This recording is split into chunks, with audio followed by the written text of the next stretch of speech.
all my fish things are bad now. If you microwave, it'll kill the germs in them, but okay. Only if they thaw. He doesn't believe in 5-second rule. That much is definitely true. Okay, we're gonna be turning back the clock a little bit now. We're going to be turning back the pendulum 109 years. Oh boy, are we? Here you go. Figured I should probably give it a shot now. I've mostly been on my phone the last couple of minutes. Yeah, I don't blame you. I've been giving the royal play talk about how to play this game. I forgot to collect all my gadget this morning. Speaking of which, I should go get mine at some point too. Actually, no, I already got my stuff for Brave Souls, right? Yeah, but I play like 7 games. I actively only play like 3 of them, but I play like 7 games. I have only 3 games I log into on a regular basis, and I try to keep it like that. Anyway, so yeah, turning back the clock a little bit. So the game initially opens like we said on Gran Torino. Yeah, I know. He used to look like that. But once you beat the hero story and the villain story, you unlock the UC tournament, which was the beginning point of season 2. UC? Isn't that what? Oh no, UA. That's it. I just was kind of calling UC this entire time. I'm not kidding. I forgot it was called UA. Tell me more about this Universal Century Tournament. Oh no, I'm not talking about G Gundam right now. I am here on the phone. Also, I didn't realize how just hilarious fucking All Might is in subs because he says holy shit sometimes. It's great. So you know his catchphrase, right? Yes. He has 2 of them. Do you know what they both are? Plus Ultra and I am here. Yeah, he gets real funny with the I am here because there's a scene in season 3, I think, where he gets a phone call. And it's his voice. His a phone call is here. A phone call is here. He's his own ringtone. I freaking love that shit so much. If I ever became like a really famous person for some bizarre reason, I don't think I'd ever have the ego to fucking do that. So this is the weirdest thing. I guess for some reason, this is a phone call, right? This wasn't one of those weird VHS tapes that was just sent to Midoriya straight from All Might. He only did that the once. Yeah. And that was in season 1. Yeah, it's just the visage of the fucking suit is just throwing me off. He teaches in a suit. Yeah. In the 1950s style suit. It all comes back around. Would you call that a tan suit? I would call it yellow, but...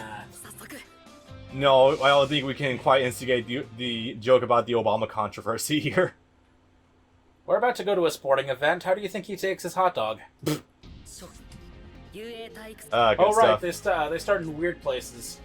Yeah, you start off you start off the tournament with Fumikage, who, if you're familiar with his character, he's essentially a stand user, and if you play with him in this game, yeah, no, he's essentially Jotaro and Star Platinum from that old arcade game for JoJo. JoJo's Venture. Yes. Unfortunately, he's also one of those characters I don't have much common information for either. I know the team is probably pretty complicated. Not terribly. Like, you get to punch a fuck ton with Dark Shadow, and that's the most I really have for that one. Luckily, fighting Momo is incredibly easy. Which is funny, because I heard apparently she's supposed to be good. Yeah, she is good. I don't have any immediate knowledge on how she's good. I think she's got some good projectiles, but I don't have much beyond that. Also, Dark Shadow sounds so much different in subs versus dubs. Holy shit. It's just a completely different character. He gets all gruff in Japanese, I think. No, he's gruff in dubs. Oh. He sounds really high-pitched and fucking... Like, Fumikage himself sounds much higher pitched. Yeah, you can attack from a distance when Dark Shadow's engaged. I don't know what the drawbacks to having him out is. Oh wow, I never seen that one pull up before. Boy. Unfortunately, again, the UI tournament is held on Arena with ring outs. You guys can see where this is going. I'm gonna be completely honest. I do not like the ring out mechanics of the first game in the slightest. It feels like really easy to just get rung out for no reason at all. Like that? Like that, yeah. I wasn't even paying attention once. I'm playing Shouto. I'm like, oh, I just rung out. Oopsie. I don't even know if you can actually. So, The only thing you can possibly speculate about, if that's a drawback to using Dark Shadow, is that I don't think you can't really attack up close. Also, the fact I don't know if you can even block like up close. But that's just speculation on my part. Or maybe you can. Yes. Okay, cool. Oh yeah. Also, another thing about this game, since it's an arena fighter, is that you have a guard meter, so you need to be a little bit careful, which does make sense because the 3D arena is a fighter is actually going to bring with it the problems that if you try to press an offense on anyone, there's always a chance you're usually going to miss. So yeah. Yeah, I have no idea how to use them. Really, just try to pressure her, block stuff up close, and try to go for basic stuff. I wouldn't try to play him overly complicated. Actually, with this, I know you can run up close with, while using him, yeah. And you can do some dumb shit like that. I don't think you can move while he's active. You can, but your movement is different. Like, your attack buttons come out of Dark Shadow instead of Fumikage himself. I mean, really, just do this. I mean, really, like with the UI tournament arena, you can just kind of bully them and keep them off stage because you can't really block while in the air. True story. Yeah, there you go. I'll take it. Yeah, you can see what I mean. He's literally just Star Platinum. Hey, she fell out after all. Yep. I'm certain there are some good Dark Fumikage players out there that would be like, if you do this, then you can get a good damage. And I'm just like, well, I would love to know your information right now and not several weeks from now. So, you know, that's just the way it comes into place. Although I'm certain we'll probably get opportunities to play as them later. I think so. I think you get 1 or 2 more tries. Probably. Oh, also another thing I pointed out to you last night. Oh yeah, you have the exact amount. I tallied up all the characters you can possibly play as in this entire game. And this includes opportunities and characters that are mandated to play as. Also, the top ones are, of course, Bakugo, Midoriya, and Shouto. Of course. The only issue with that is Bakugo is an extremely complicated character to play as. Yeah, he is. He's got a really funky combo game. Speaking of the devil. Yeah. I probably should have showed you some comments before we started this, so you had something to lean on, but... I think this will probably be easier going in than the last one was. At least I know where I'm hitting. Yeah, that is true. Bakugo is a notoriously strong offensive character. Like, he's got mix-ups, easy guard crushes. The only thing is, of course, he doesn't have a lot of long-range tools, and his combo structure is really weird. He wouldn't get his long-range tech until Season 3. He does have a long-range option if you charge your triangle attack, but...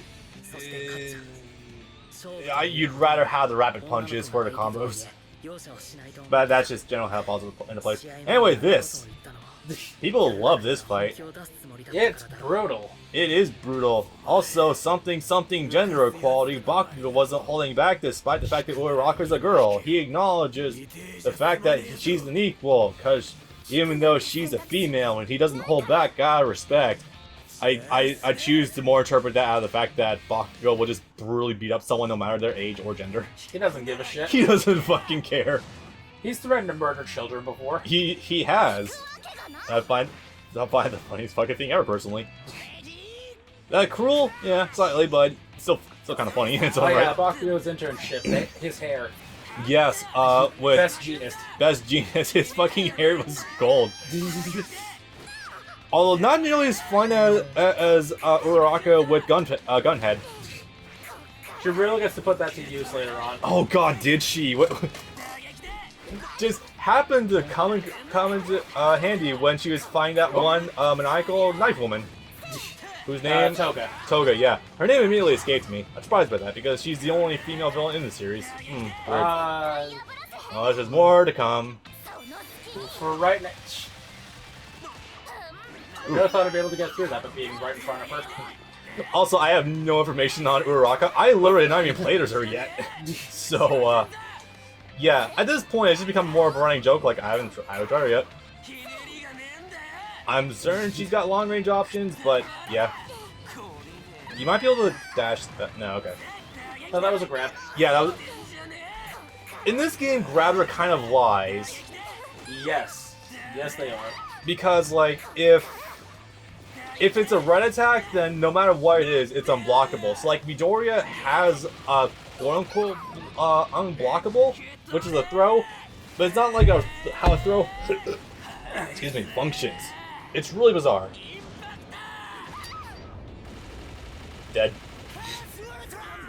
Howitzer impact. The plus intras, the plus ultras, as they're called in this game, are less than impressive most of the time. They are fairly cool visually, but my issue with them is that they last as long as an anime episode, almost all the time. Only Todoroki's last like a reasonably short amount of time. Yeah. And then there's me, who is a bit of a Dabi main, and his might be the longest in the game. Fuck me. Excellent. Actually, both his supers have something wrong with them. His level 1 has like no good hitbox, and his level 2 takes fucking ever. Anyway, yeah, Uraraka lost. She came really close though, holy shit. She almost hit him. She almost hit him with the fucking Hellzone grenade. I think she called it Meteor Shower. Even better. That's a real name. Yes. Almost sounded like a Goku move. Meteor combination. Meteor impact. That too. Yes. Anyways, that was a pretty fucking brutal fight. Cool, but, I mean, it's no Videl and Spopovich, if I'm being real. I think that's what they were going for, but they just can't be that bloody anymore. No, they were not even bloody, just brutal. Did she even get bloodied? No, she didn't get brutalized. Bakugo was mostly keeping a distance, if I remember that correctly. Well, I mean, did she even get like a cut lip or anything? I don't remember there being blood. She more got singed, I think. Anyway, so I'm gonna say I'm probably a bit more of a Todoroki main in this game than anything else, so I know how to use him inside and out. The show's big boy fight. Yeah. I remember when this game came out, people thought he was the best character in the game. And then Nasa happened. Oops. Well, there's a slight precedent for that. I love that face. Yeah. Oh, God, but my opinion on Todoroki has changed so much since the series started. You like him now? Yes, he's a really cool character. Initially, my opinion started out with him just being like relatively uninteresting brooding character, who Erika Lindbeck loved a lot for some reason. Yeah, that's fucking funny. But at that point, you'd only seen him do something the once. Yes, I saw the season 1 and I saw the movie. I didn't see season 2 yet, but seeing season 2, it's like, oh, he's got a lot of depth to him. Okay, he is. With the modern perspective, you should probably watch that first movie again sometime. Yes, I agree. Actually, also I can see Eric Mendez as that one really cute blonde girl. Oof. Something Shield. I forget her first name. Yeah, I had it earlier. Fuck. Oh. So Todoroki's got family problems. Oh boy, does he. Hey kids, you ever watch Avatar: Last Airbender? If I'm referring to kids these days, there's a fairly high chance that's not a thing. Kids these days haven't even seen Korra. Korra ended 6 years ago, by the way. I don't even like Korra enough to watch the rest of it. Korra ended 6 years ago. Let's put that in perspective. Yeah, boy. I watched season 1 of Korra. I don't care enough to watch the last of it. Well, the last of it would be an extra 3 seasons. Well, I mean, yeah, I don't care enough about it to keep going. Anyway, if you remember Prince Zuko, kinda a lot like what Todoroki is. He's got the burn. He has some major dad issues. And this is his bread and butter combo. Boom, boom, boom. You're gonna ring him? Nah, I'm gonna try to actually beat him. Although I can definitely pressure him a lot with the offstage play. Todoroki's a very long-range pressure character who's got some good close-in options. He's not impossible to use up close, but he doesn't have anything that's like a good reversal or anything, because his armor attack is way too fucking slow. Yeah. Although... Ooh, there we go. Also, his unblockable is a 360 hitbox. Yeah. It's amazing. Okay, I got full meters. I should probably use that on my supers at some point. Oh boy, he's charging. If you can combo it, if you can get one off a combo, your opener should kill him. Yeah, my level 2 combo should definitely kill him. I'm just trying to play carefully right now. Oh! Kinda hit confirms? I'm not gonna say I intended for that to happen. Boom, there we go. So this is level 2. comes out at a reasonable amount of time. Oh yeah, by the way, Todoroki here is voiced by sub version of Eren Yeager. Fun stuff. Did you pick up on that yourself, or did I tell you that? You told me that. I initially thought it was Sasuke, but it's not. Damn, not that's scaled quite heavily. Oh right, characters in story mode have boosted stats a lot of the time. Right. For example, this combo would usually take off like a quarter of its health. Not so much. No. Nope. Also, considering this is technically the end of the game. Yeah, that's true. Actually, that's just a universal thing across this game period. No, this is the absolute end of the game because you unlock this after the villain campaign. Right. Oh, yeah, no, we're gonna also do a little secret thing with all my LDR teachers, like, after we're done with the villain story, too. Maybe after just the hero story. I don't know yet. But I will say, this fight, though, was... There's something to be said about tournament arcs and shonen because they really help bring out a lot of the best of various hero characters. Although that's unfortunate because there's way easier ways to do it. And you still haven't seen Dragon Ball. No, I haven't. I momentarily had a realization the other day that terrified me, but then I realized that, oh no, the Buu arc happened first in the Funimation dubs. If going by traditional... Actually, no, they happened at the same time. They were dubbing Dragon Ball at the same time they were dubbing the Buu Saga. Yeah. Which also means that the dub of Dragon Ball bled into the dub of GT. I realized that, chronologically speaking, my first exposure to a tournament would have been the Cell games. If you want to call it that. But then I realized, oh no, Funimation was doing the fucking Buu arc like alongside the Android Saga. So no, I experienced that World Tournament way before. So yeah, it's actually very... I think this might be like one of the catalysts for why this game starts on Season 2, is because Midoriya really fucked himself up with this fight. To be fair, he really brought Shouto out of his shell, but... Oh yeah, as ranked at 42, by the way. It's also like... She's been like the fallback for his healing Midoriya every time he fucked himself up with One For All. Yep, but this was like, nope, not doing it anymore. Find a better way to use your power. Oh boy. That's okay. I have combos with Bakugo, sort of. It's okay. You're fighting quote unquote one of the worst characters in the game. Yep. No neutral game. No decent well, he's got some combos, but nothing substantial. Yeah, no, it's not a stretch to say he's worse in the game. It's Double O Shigaraki? Potentially. I've seen Shigaraki in the most recent tier list like go up a little bit. I think mostly because of his assist. His assist is fucking dumb. He's got like the best lockdown assist in the game pretty much. It lingers for so goddamn long. But its hitbox isn't great. Anyway. So this is I think no, this is Bakugo's second match in here, and yes, his explosive quirk versus Kirishima's hardening quirk.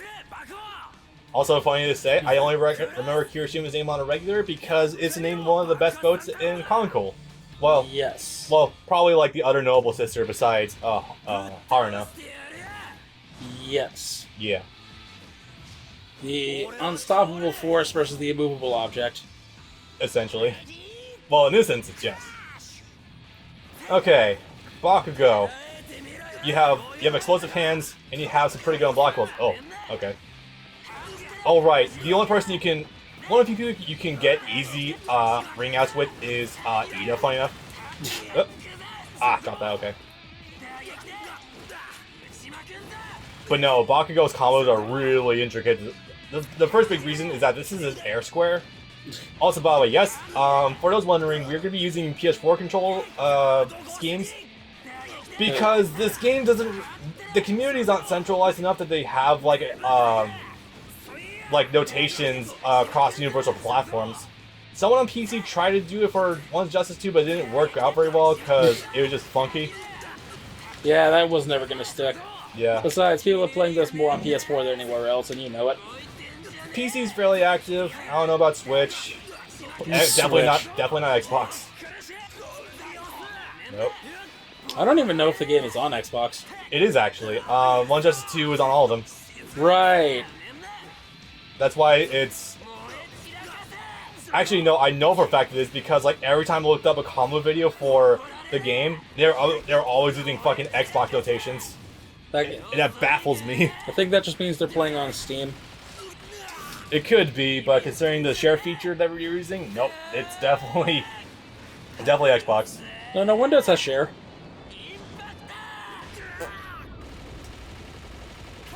Windows 10 comes with Xbox Game Share pre-installed.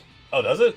Yeah. Right. I always get a notification, but I don't do anything with it because I don't need to. If you hit the home button on any controller while it's plugged into your PC and you're not running a game, it'll bring up the Windows game bar. Damn, that's like my first round with Baku. I'm impressed by that. He's a tricky fucker to use. Definitely so. Anyway, I don't remember much else about. I surprisingly remember very little about the UA tournament, but that's mostly because the events kind of got overshadowed in the back end.